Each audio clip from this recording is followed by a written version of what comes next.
देश में बेटी सुरक्षा को लेकर जो सरकार दावे करती है, उस दावों में कितना दम है, इसका ऑपरेशन मैंने यूपी में किया है। जहां बेटी सुरक्षा की बात होती है, बेटी बचाओ बेटी पढ़ाओ की बात होती है, या यूं कहें कि चुनाव के दौरान बेटी को सुरक्षित रखने के दावे किए जाते हैं। लेकिन आपको बिल्किस बानो भी याद हो, ज़रूरी है आपको याद दिलाना कि बिल्किस बानो के साथ अगर जब इंसाफ नहीं हुआ तो मैं दावे के साथ एक पत्रकार होने के नाते मैं ये दावे के साथ कहती हूँ कि कभी बेटियों के साथ इंसाफ नहीं हो पाएगा।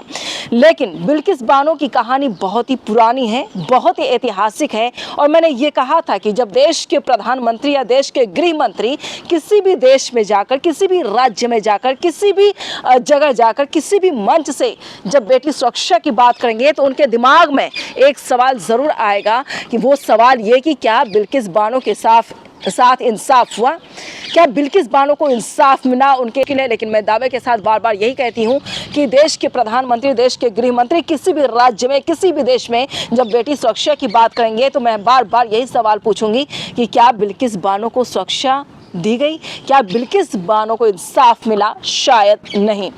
लेकिन मैं बिल्किस बानो का जिक्र आज क्यों कर रही हूँ? बिल्किस बानो एक कहानी बन चुकी है और ऐतिहासिक कहानी जिसे आप ठुकरा नहीं सकते, जिसे आप झुठला नहीं सकते। आप ये नहीं कह सकते कि नहीं उसे इंसाफ मिला है। मैं ये कह सकती हूँ जिसे उम्र कैद की सज़ा दी गई थी, उन दरिंदों को रिहा किया गया, पत्र लिखकर रिहा किया गया है। लेकिन इस खबर को, बिल्किस बानो को मैंने कवर नहीं किया और उस वक्त मैं काफ़ी छोटी थी। जब मैं अब देखती हूँ तो मुझे बहुत अफसोस होता है। लेकिन मैं ज़रूर कोशिश करूँगी कि एक बार मैं बिल्किस बानो से मिलूँ और उसकी पूरी कहानी मैं ऑन रिकॉर्ड रखूँ। वो दर्द मैं साझा करते हुए देखना चाहती हूँ, वो जानने की कोशिश कर सकती हूँ कि एक ही परिवार के 7 लोगों की हत्या की गई और 11 दरिंदों ने गैंगरेप किया, उसके बच्चे को मारा गया, कत्ल किया गया। इसके बावजूद भी उसे उम्र कैद की सज़ा सुनाई तो गई लेकिन उसे रिहा किया गया। खैर, मैं बिल्किस बानो को इसलिए मैं आज याद कर रही हूँ क्योंकि मैनपुरी कांड को मैंने देखा है। मैनपुरी में न जाने कितनी बच्चियाँ, मैं सिर्फ मैनपुरी की बात नहीं करती हूँ, पहले मैं यूपी की ही बात कर लेती हूँ।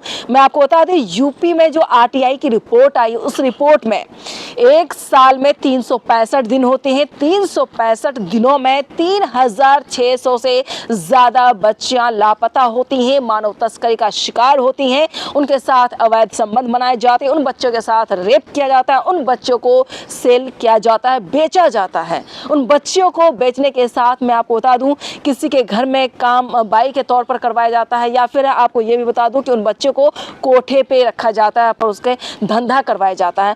कई बच्चे ऐसी होती है, कुछ एक्टिविस्ट इतने ईमानदारी से काम करते हैं कि उन बच्चों को किसी भी तरह से रेस्क्यू करवा करके लाते हैं। जब मैनपुरी कांड पर मैं जब ग्राउंड रिपोर्ट कर रही हूँ, लगातार मैं उस खबर को कवर कर रही हूँ जिस खबर पर किसी की नज़र नहीं थी।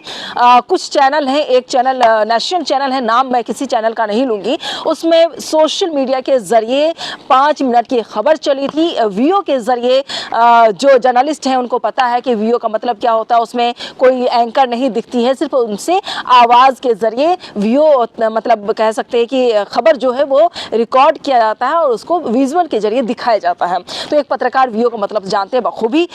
लेकिन जब मुझे इस खबर की जानकारी मिली, मैंने किसी न्यूज़पेपर में देखा, सोशल मीडिया के जरिए फेसबुक पर देखा कि 3 बच्चियां लापता होती हैं, मानव तस्करी का शिकार होती हैं, लेकिन खबर गुमशुदा हो जाती है। तो मैंने इस खबर पर पूरी कार्रवाई करने की कोशिश की। हालांकि कार्रवाई का मतलब यह है कि मैंने पूरी तरीके से इस खबर को, जो दफन किया गया था, उस लाश को मैंने निकाला और निकालने के बाद उसका पूरा ऑपरेशन मैंने किया और न्यूज़ विन की ग्राउंड रिपोर्ट के जरिए जो खबर सामने आई उसके बाद कार्रवाई हुई है।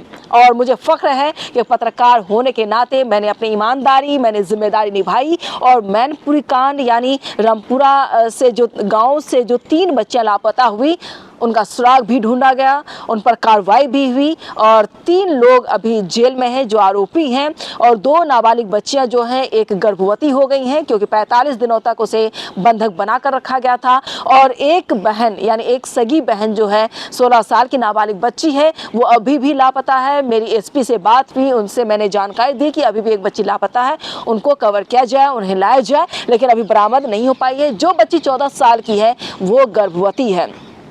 आपको हैरानी तब होगी जब बच्ची से बरामद होने के बाद 164 के बयान पर ज़बरदस्ती उससे बयान बदलवाया जाता है। उस बच्ची से कहा जाता है कि आप जो मैं कह रही हूँ, लेडी कांस्टेबल का नाम लिया गया था जिसका नाम मोनिका है, उसका नाम मेरे कैमरे के सामने लिया गया, ऑन रिकॉर्ड ये सारी चीज़ें हैं।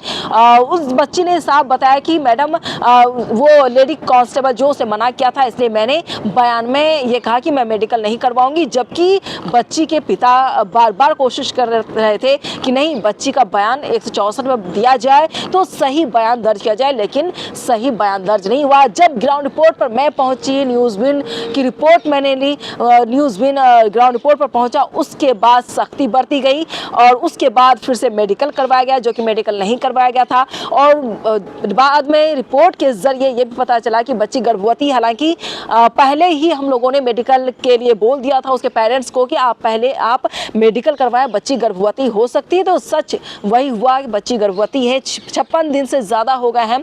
हालांकि डीजीपी तक ये जब कार्रवाई पहुंची तो उसके बाद बाल आयोग को ये जानकारी मिली, महिला आयोग को ये जानकारी दी गई। एक नरेश पारस जी हैं जो कि सोशल एक्टिविस्ट हैं, उन्होंने सहयोग किया और उनके ज़रिए में काफ़ी दूर तक पहुंची, उसके बाद उनको इंसाफ मिला है।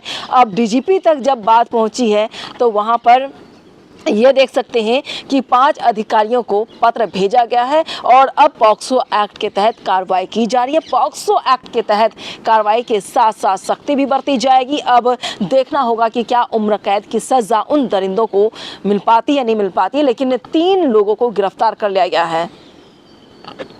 तो मैं यही कहूँगी कि यूपी में जब योगी जी कहते हैं या मुख्यमंत्री योगी जब कहते हैं कि नहीं बेटियां सुरक्षित हैं, तो मैं दावे के साथ कहती हूँ कि यूपी क्या, देश के किसी भी कोने में बेटियां सुरक्षित नहीं है। ये सिर्फ एक जुमला है जिसे बार बार चुनाव के दौरान दोहराने की कोशिश की जाती है, क्योंकि मैनपुरी में सिर्फ एक कांड पर मैंने हाथ डाला, मैंने रिपोर्टिंग की और मैंने कहा था कि इस रिपोर्टिंग को मैं अपने मंजिल तक ले जाऊँगी, यानी मैं वहाँ तक पहुँचाऊँगी ताकि सच सामने आए और सच साबित हुआ। और मुझे गर्व है, मुझे फख्र है कि न्यूज़ विन की रिपोर्ट के जरिए बच्ची को इंसाफ मिला। जिस बच्ची का मेडिकल नहीं हुआ था उसे मेडिकल भी करवाया गया, अबॉर्शन भी हो चुका है बच्ची का और कार्रवाई भी सख्ती से की जा रही है और पॉक्सो एक्ट के तहत कार्रवाई हो रही है और 164 के बयान को फिर से दर्ज किया जा रहा है।